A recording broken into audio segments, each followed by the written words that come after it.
민사소송법 12주차 강의 세 번째 시간입니다. 절차의 종결할 차례죠. 우리 교재 216쪽 펼쳐보세요. 당사자는 개시된 절차를 종국 판결에 의하지 않고 종결시킬 수가 있어요. 예를 들어서 원고는 소취하를 함으로써 또 청구를 포기함으로써 피고는 또 청구를 인락함으로써 소송을 이제 종결시킬 수가 있고요. 그 다음에 원고 피고가 서로 합의해서 소송상 화해를 해서 소송을 또 종결시킬 수도 있겠죠. 그 밖에 상소 취하라든지 불상소 합의, 상소권의 포기 등을 통해서 소송 절차를 종결시킬 수도 있어요. 이렇게 당사자는 그 당사자의 의사에 의해서 소송 절차를 종결시킬 수가 있다. 이게 처분권주의의 한 내용이 되는 거죠. 그러니까 소송 절차는 이제 판결이 선고돼서 확정되면 소송 절차가 종결이 돼요. 이렇게 종국 판결의 선고를 통한 소송 절차의 종결은 어떻게 보면 이제 소송이 그 본래의 목적을 달성하고 종료시키는 경우인데, 이런 종국 판결의 선고 말고 당사자의 의사에 의해서 이렇게 소송 절차가 종결될 수 있다. 그러니까 처분권주의의 내용은 소송 절차는 당사자의 의사에 의해서 개시가 되고, 그리고 무엇을 심판 대상으로 할지, 심판 대상, 그 다음에 심판 그 범위도 당사자가 정하고요.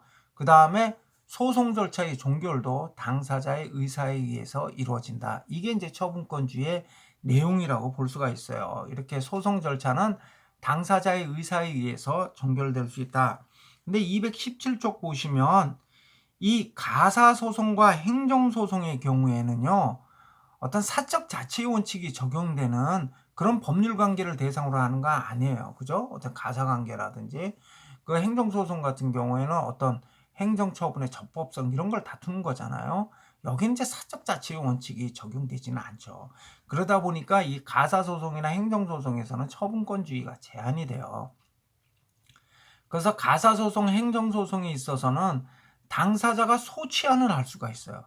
이 소취안은 소송이 제기되지 않았던 상태로 이렇게 만드는 게 소취하잖아요. 그러니까 소송이 제기되지 않았던 상태로 이렇게 소극적으로 소송을 종료시키는 소취안은 가사소송이나 행정소송에서도 허용이 되죠. 그런데 일정한 법률 관계를 창설하고 소송이 종료되는, 예를 들어 청구의 포기 인락이나 소송상 화해는 원칙적으로 허용되지 않아요. 응? 예를 들어서 뭐 가사 소송에 있어서 뭐 친자 관계 확인을 구하는 소송을 제기를 했는데, 원고 피고 만나서 그냥 친자 관계 있는 것으로 서로 화해를 했다. 이건 허용될 수가 없죠. 친자 관계가 인정되는지 여부는 당사자의 그 의사에 의해서 정해지는 게 아니고요. 그거는 이제 어떤 친자 관계라는 객관적 사실에 의해서 판단되는 거예요. 응? 당사자가 만약에 굳이 어떤 부모 자식 관계를 하겠다 그런다면 그거는 입양을 하면 되는 거죠. 그렇지만 친생자 관계는 당사자의 의사에 의해서 창설되는 게 아니에요. 친생자 관계는. 그래서 친생자 관계 같은 경우에는 그건 객관적인 진실에 의해서 판단을 해야 되는 거죠. 그러니까 당사자가 서로 합의에 의해서 임의로 친생자 관계를 만들 수는 없어요. 물론 친자 관계는 법정 친자 관계를 만들 수는 있죠. 당사자의 의사에 의해서 입양을 통해서. 그러니까 이런 소송상 화해를 통해서 이런 어떤 사적 자치가 제한되는 가사관계 소송에 있어서는 소송상 화해를 통해서 그 소송 절차를 종료시키기는 어렵다. 그 다음에 이제 행정소송에 있어서도 소송상 화해가 허용되는지 여부에 대해서는 이제 논란의 소지가 있어요. 그런데 이제 우리 이제 통설 판례는 원칙적으로 허용되지 않는 것으로 보죠. 근데 이제 실제적으로는 소송상 화해와 동일한 효과, 이제 우회적인 방법으로 소송상 화해와 동일한 효과를 보고는 있어요. 예를 들어서 영업허가 취소 처분이 내려진 경우에 영업허가 취소 처분을 취소해라, 이렇게 이제 행정소송을 제기를 하죠. 그러면 그 소송이 진행되는 도중에 당사자 간에 서로 이제 합의를 하는 거예요. 어떻게 하냐면 그냥 영업정지 1개월 하자.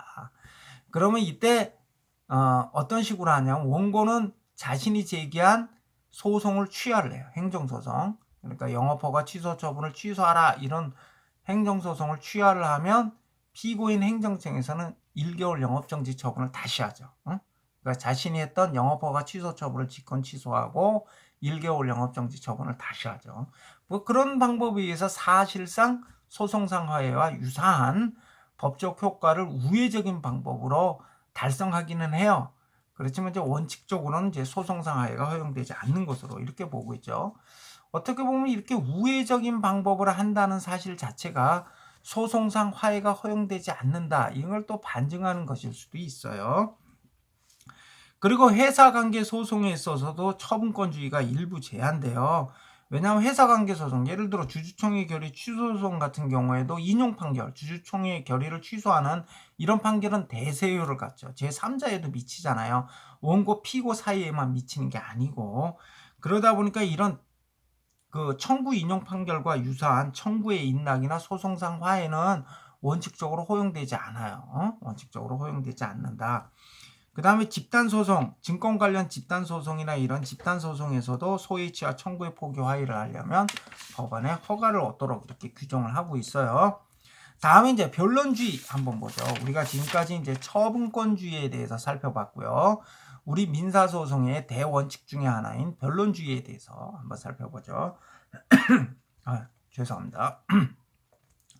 자, 변론주의는 재판의 기초가 되는 자료, 즉 사실의 어떤 사실과 증거의 수집 제출 책임, 재판 자료의 수집 제출의 책임을 당사자에게 맡기고 당사자가 수집 제출한 재판 자료만을 판결의 기초로 삼아야 한다는 원칙이 변론주의예요.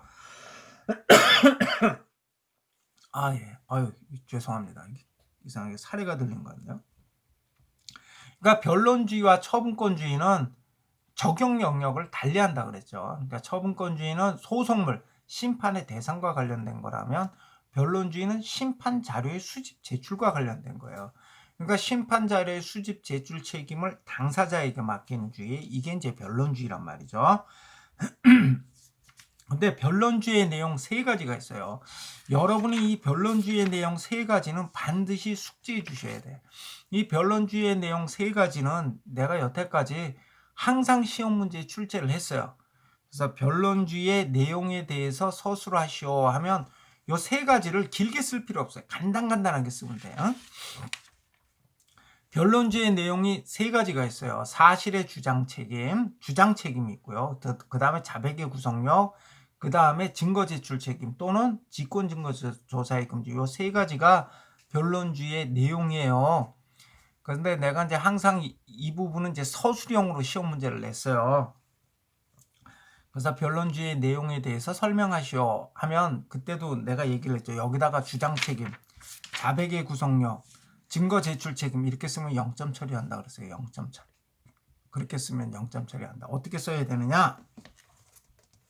우리 218쪽에 주장 책임에 대해서 한 줄 나와 있죠.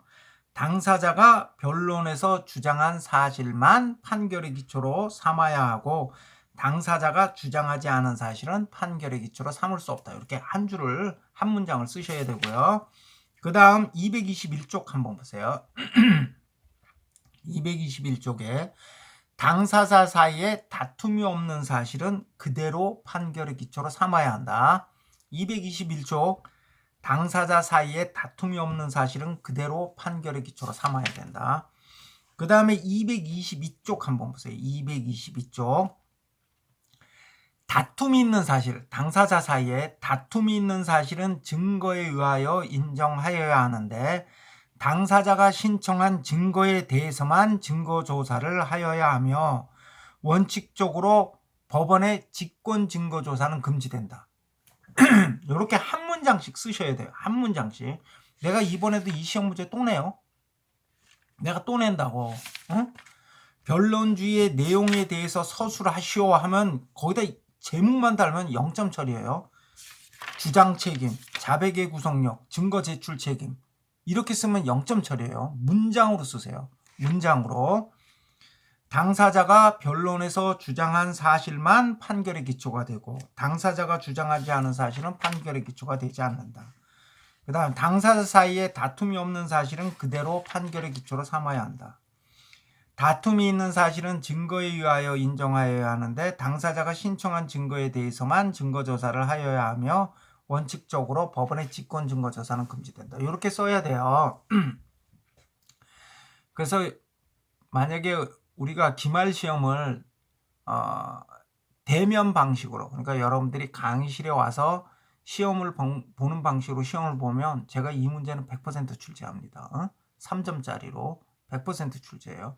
그리고 반드시 우리 교과서에 나와 있는 문장대로 써주셔야 돼요. 여기 뭐 이상하게 막 써놓으면 뭐 한 반 정도는 들어갔어요. 예를 들어서 당사자가 뭐 진술한 사실만 판결의 기초로 삼는다. 뭐 이렇게 쓰면 이게 0점짜리예요. 이거 점수 안 줘요. 당사자가 변론에서 주장한 사실만 판결의 기초로 삼아야 하고 당사자가 주장하지 않은 사실은 판결의 기초로 삼을 수 없다. 이렇게 쓰셔야 돼. 근데 온라인으로 시험을 보면 좀 대책이 없죠. 온라인으로 시험을 보면 이거 어떻게 봐야 할지 좀 애매하네요. 하여튼 뭐 온라인으로 시험 볼 때는 뭐 어떤 형식으로 출제할지 모르겠는데, 만약에 하여튼 대면 강의로 여러분들이 강의실 와서 시험 볼 땐 제 이 시험 문제 반드시 제출합니다. 그러니까 여러분들 요거 한 문장으로 이렇게 해서 3문장이 되는 거죠. 이거 꼭 써주세요. 먼저 사실의 주장 책임 한번 보자. 사실의 주장 책임. 당사자가 변론에서 주장한 사실만 판결의 기초로 삼아야 하고 당사자가 주장하지 않은 사실은 판결의 기초로 삼을 수 없다. 이게 주장 책임이에요. 당사자가 변론에서 주장한 사실만, 당사자가 변론에서 주장한 사실만 판결의 기초로 삼는 거예요. 당사자가 변론에서 주장하지 않았다. 근데 판사가 우연한 기회에 그 사실을 알게 됐어요. 그렇다 하더라도 판결의 기초로 삼으면 안 돼. 당사자가 변론에서 주장한 사실만 판결의 기초로 삼아야 돼요. 219쪽 위에서 하나 둘 셋 네 번째 줄 한번 보세요. 반드시 주장 책임을 지는 당사자가 주장을 해야 하는 것은 아니고 어느 당사자든 주장을 하면 판결의 기초로 삼을 수 있다. 응? 예를 들어서 뭐 원고가 대여금의 지급을 구하는 그런 이제 청구를 한 데 대해서 피고가 뭐 거기에 대해서 다투는데 뭐 피고가 변제항변을 한 적이 없어. 변제 사실을 주장한 적이 없는데 혹시 뭐 원고가 변제 사실을 뭐 그럴 리는 없겠지만 만약에 주장했다. 하여튼 당사자 중에 누가 주장하든 상관없어요. 주장 책임을 지는 사람이 반드시 주장해야 되는 건 아니야. 우리가 이제 주장 책임하고 증명 책임은 소재가 거의 비슷한데요. 거의 동일하죠. 그런데 이때 반드시 내가 변제항변은 누가 하는 거예요? 그거는 당연히 피고가 하는 거죠. 그런데 원고가 만약에 변제 사실을 주장했다 하더라도 그와 같은 사실이 주장된 거기 때문에 판결의 기초로 삼을 수가 있다는 거예요. 그래서 이걸 주장 공통의 원칙이라고 하죠. 그 다음에 이 주장 책임은 소송 자료와 증거 자료가 준별된다는 것을 의미하기도 해요. 우리가 이제 재판 자료에는 크게 두 가지가 있어요. 재판 자료에는 하나는 주장에 관한 자료인 소송 자료. 우리가 이제 소송상 자료 했을 땐 재판 자료를 말하는 거예요. 근데 그냥 소송 자료 이렇게 붙여서 그냥 소송 자료 이렇게 얘기하면 주장에 관한 자료를 의미한다. 그 다음에 증명에 관한 자료, 이렇게 증거 있죠. 증거 제출한 거, 증거 제출한 거.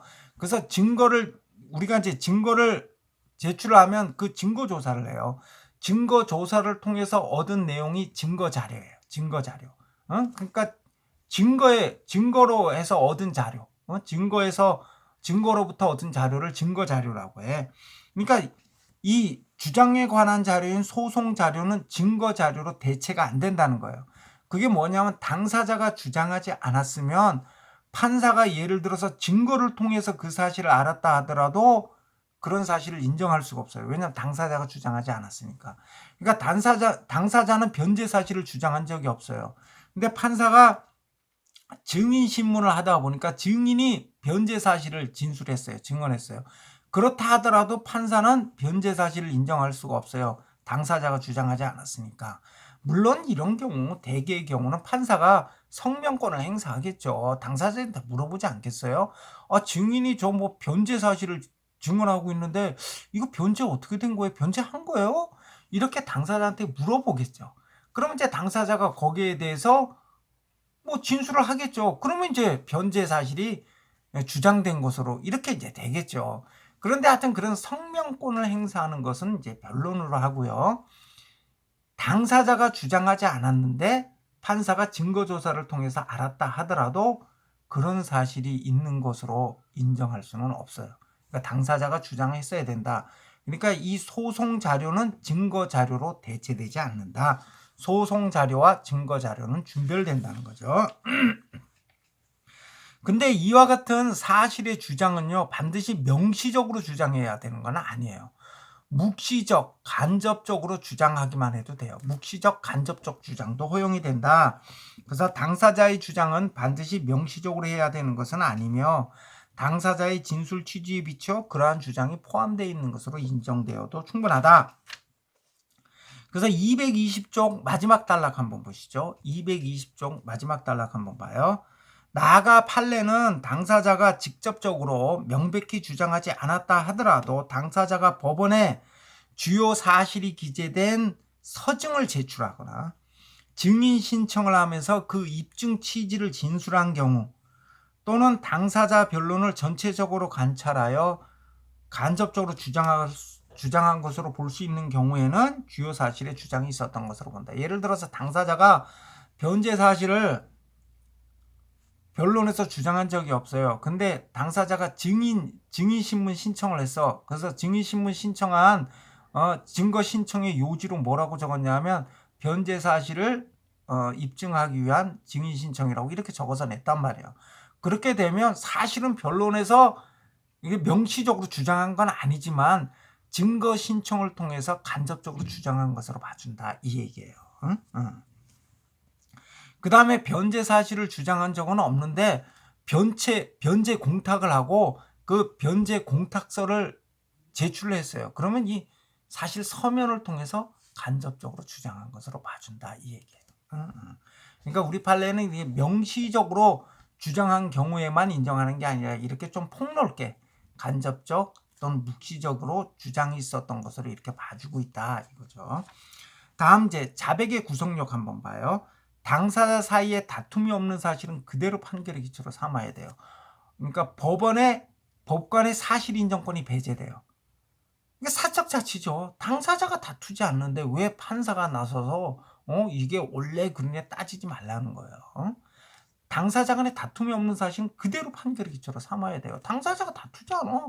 어찌어서 변제 사실을 주장했는데 저쪽에서 다투지 않아. 변제 사실에 대해서 자백이 성립해서 그럼 변제 사실이 있는 거예요. 그대로 판결의 기초로 삼아야 돼. 판사가 보니까 이거 아닌 것 같은데 달리 판단할 수가 없어요. 그러니까 당사자 사이에 다툼이 없으면 법관의 사실 인정권이 배제돼. 거기에 대해서는 법관이 달리 판단할 수가 없어. 이 당사자 간에 다툼이 없는 사실, 즉 자백이 성립한 사실에 대해서는 자백이 성립하면 법원에 대해서는 사실 인정권이 배제되는 효력이 발생해요. 그 다음에 당사자에 대해서는 임의로 이 자백을 한번 자백이 성립하면요, 자백을 취소할 수가 없어요. 자백을 임의로 취소를 못해. 이런 구속력이 생겨. 그러니까 자백이 성립하면 법원에 대해서는 사실 인정권이 배제되는 효력이 발생하고 자백한 당사자에 대해서는 임의로 취소할 수 없는 그런 구속력이 발생을 해요. 그런데 예외적으로 취소할 수 있는 경우가 있어. 상대방이 동의가 있었던 경우. 상대방이 그래 괜찮아. 그래 취소하자. 이렇게 동의가 있었던 경우.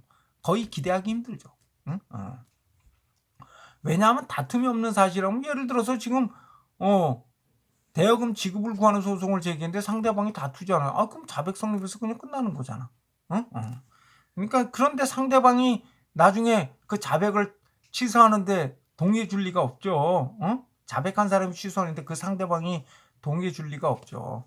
근데 하여튼 동의가 있으면 취소가 허용된다. 그 다음에 자백이 진실에 반하고 착오로 인한 것임을 증명한대. 그러니까 진실에 반한다는 점, 착오로 인한다는 점 둘 다 증명해야 돼요.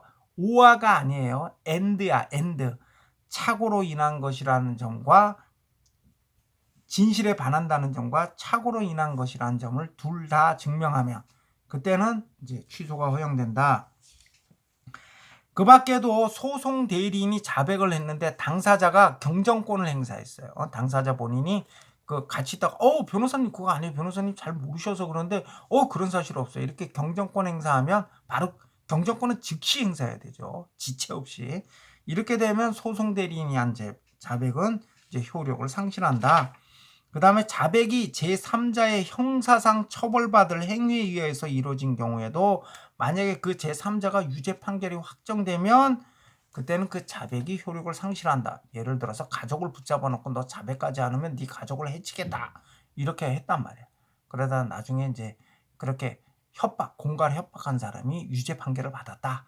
그렇게 되면 그 자백은 효력을 상실한다. 요게 이제 우리 변론주의 두 번째 내용인 자백의 구성력이죠. 다음 변론주의 세 번째 내용인 증거의 제출 책임 한번 보자. 증거의 제출 책임. 다툼이 있는 사실은 증거에 의해서 인정해야 되는데 당사자가 신청한 증거에 대해서만 증거조사를 하고 법원이 직권으로 증거조사하는 것은 원칙적으로 금지돼요. 법원의 직권 증거조사는 금지돼요. 법원이 직권으로 증거조사하는 것은 원칙적으로 금지된다. 물론 이제 예외적으로 당사자가 제출한 증거만으로는 도저히 어떤 당사자가 증거한 당사자 제출한 증거만으로는 판사가 심증 형성이 어려울 경우에는 보충적으로 직권증거조사를 할 수 있지만 원칙적으로 직권증거조사는 금지된다. 소액사건 같은 경우에는 소액사건 심판법에 의해서 직권증거조사가 허용돼요. 그러니까 소액사건은 직권증거조사 원칙이야. 응? 근데 일반 민사소송 절차에서는 직권증거조사는 원칙적으로 금지된다.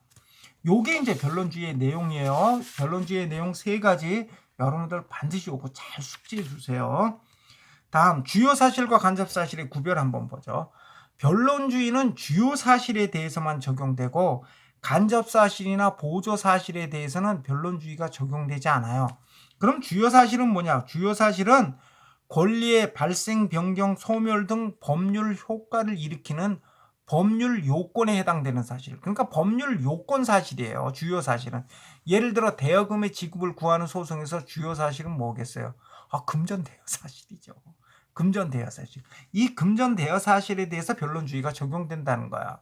그래서 거기에서 주장 책임, 자백의 구성력, 직권 증거 조사 금지, 그건 주요 사실에 대해서 적용이 된다는 거예요.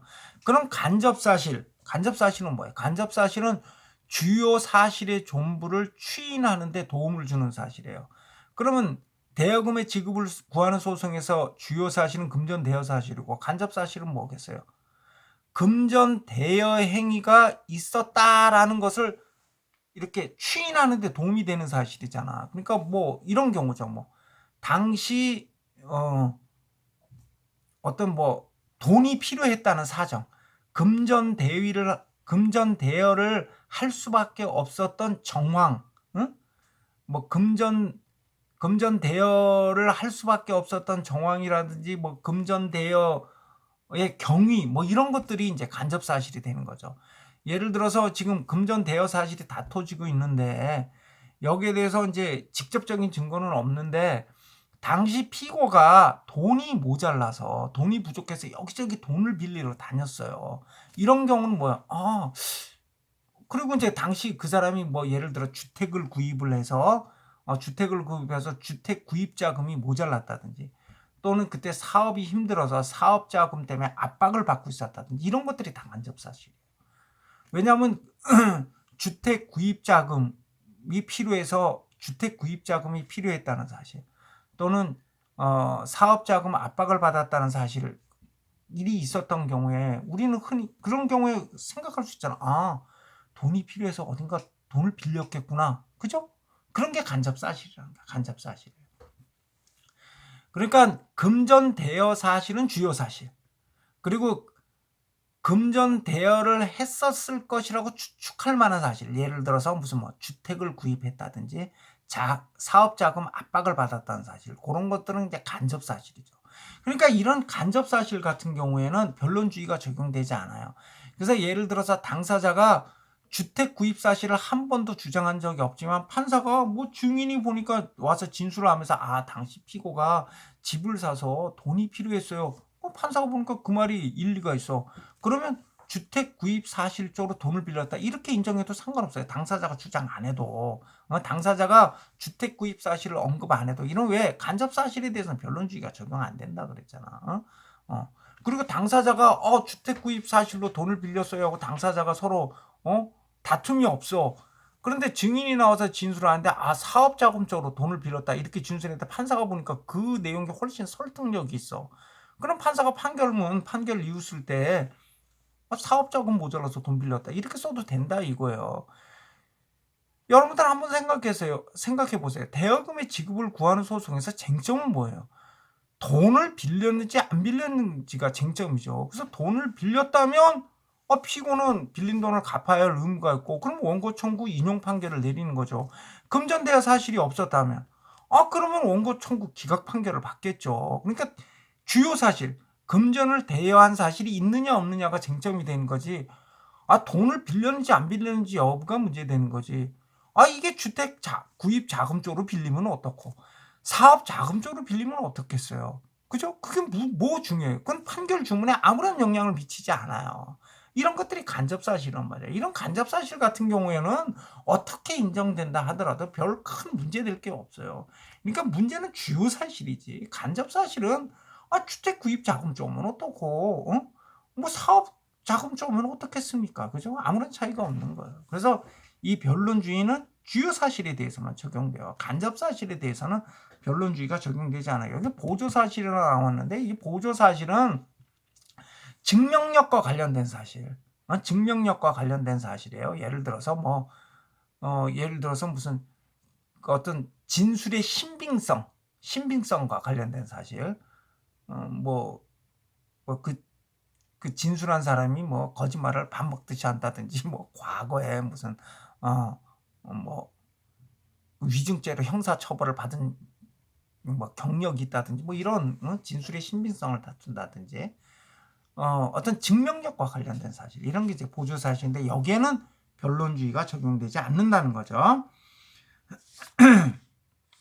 그래서 우리 222쪽 맨 밑에서 위 두 번째 줄 보면요, 연대 보증 계약의 성립 경위에 관한 사실, 교통사고의 추돌 경위에 관한 사실, 이런 것들은 뭐라고요? 간접 사실이에요. 이건 변론주의가 적용되지 않아요. 그 다음에 223쪽 보시면 이혼 사유인 배우자에 대한 심히 부당한 대우를 구성하는 개개의 사실, 부당한 대우를 받았다는 사실, 이건 주요 사실이죠. 근데 그걸 구성하는 개개의 사실 같은 경우에는 변론주의가 적용되지 않는다. 개개의 사실, 이게 이런 경우죠. 철을 구타한 사실, 철을 완력을 써서 집에서 내쫓았다, 이런 사실, 이런 여러 가지 사실들이 있을 거 아니에요. 거기에 다 일일이 변론주의가 적용되지는 않는다는 거예요. 그 다음에 손해배상에 있어서 일실이익의 산정의 기초가 되는 수입. 그러니까 일실이익이라는 게 뭐예요? 내가 다치지 않았으면 내가 일을 해서 돈을 벌 수 있었는데 돈을 못 번 거잖아. 그게 일실이익이잖아. 그 일실이익을 계산할 땐 주로 이제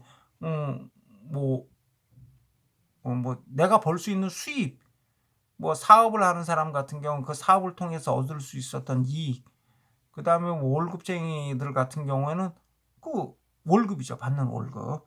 이런 수입, 그 다음에 가동연한, 공제할 생활비, 이런 건 이제 주요 사실이다 이거죠. 이건 변론주의가 적용돼요.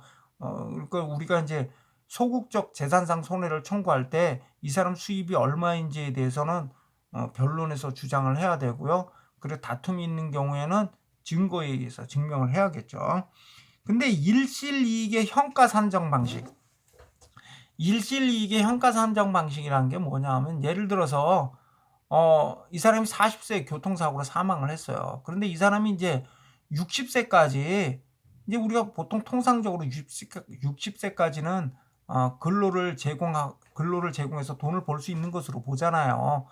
그럼 이 사람이 만약 교통사고로 사망하지 않았으면 60세까지 돈을 벌 수 있었는데 지금 사망함으로 말미암아 그에 상응하는 지금 수익을 잃은 거 아니에요. 일실이익이 발생한 거죠. 그러니까 이 경우에 이때 이제 일실이익을 계산을 할 때, 예를 들어서 월급쟁이 같은 경우 무슨 한 달에 얼마 수입이 있다. 그럼 60세까지 얼마를 벌지 계산이 나올 거 아니에요.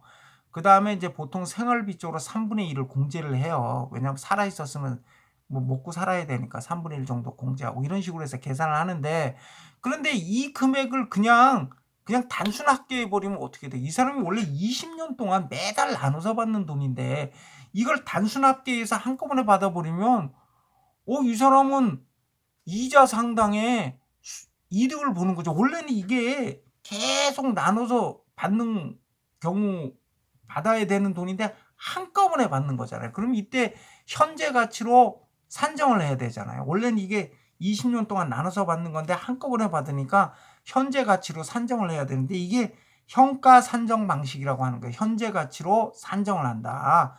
중간 이자를 공제를 해서 현재 가치로 산정하는 건데 이 방법이 호프만식이 있고요. 라이프니츠식이 있어요. 우리는 아마 호프만식을 많이 쓸 거예요. 그런데 이 현가 산정 방식을 호프만식으로 할지 라이프니츠식으로 할지 이거는 간접사실에 불과하기 때문에 법원이 그냥 직권으로 해도 된다는 거예요. 응? 그 다음에 이 소멸시효 있죠. 시효에는 두 가지가 있잖아. 소멸시효가 있고 취득시효가 있잖아. 근데 이 소멸시효의 기산일은 주요 사실이에요. 그러니까 소멸시효의 기산일은 주요 사실이에요. 그래서 여긴 변론주의가 적용돼. 따라서 당사자의 주장을 기초로 판단을 해야 돼요. 당사자가 주장하지 않으면 그런 사실은 없는 것으로 취급된다고. 그런데 취득시효의 기산일은 간접사실이야. 취득시효의 기산일은 간접사실이에요. 그러니까 이때 법원은 당사자의 주장이 구애받지 않고 증거자료에 의해서 그 시기를 정할 수가 있어요. 아니 왜 판례가 왜 이렇게 운영을 하고 있습니까? 나한테 묻지 마세요. 판례가 이렇대. 그러니까 그냥 이런 경우는 그냥 암기하세요. 소멸시효의 기산일은 주요 사실, 취득시효의 기산일은 간접사실. 그래서 취득시효 같은 경우에는 기산일을 판사가 법원이 당사자의 주장이 구애받지 않고 증거자료에 의해서 직권으로 정할 수 있다. 그리고 취득시효에 있어서 취득시효는 뭐예요? 자주 점유해야 되죠. 자주 점유. 소유의 의사로 점유해야 된단 말이야. 이와 같은 시효 취득에 있어서 자주 점유인지 여부를 가리는 점유의 권한도 이것도 간접사실에 불과하다. 이렇게 봐요. 간접사실에. 그래서 법원은 당사자의 주장에 구속되지 않는다. 예, 이렇게 해서 이제 변론주의까지 살펴봤고요. 이제 다음 주차 때는 이제 직권 탐지주의서부터 한번 살펴볼게요. 예, 이번 주차 강의는 이제 여기서 마치도록 하겠습니다. 예, 여러분 수고 많으셨습니다.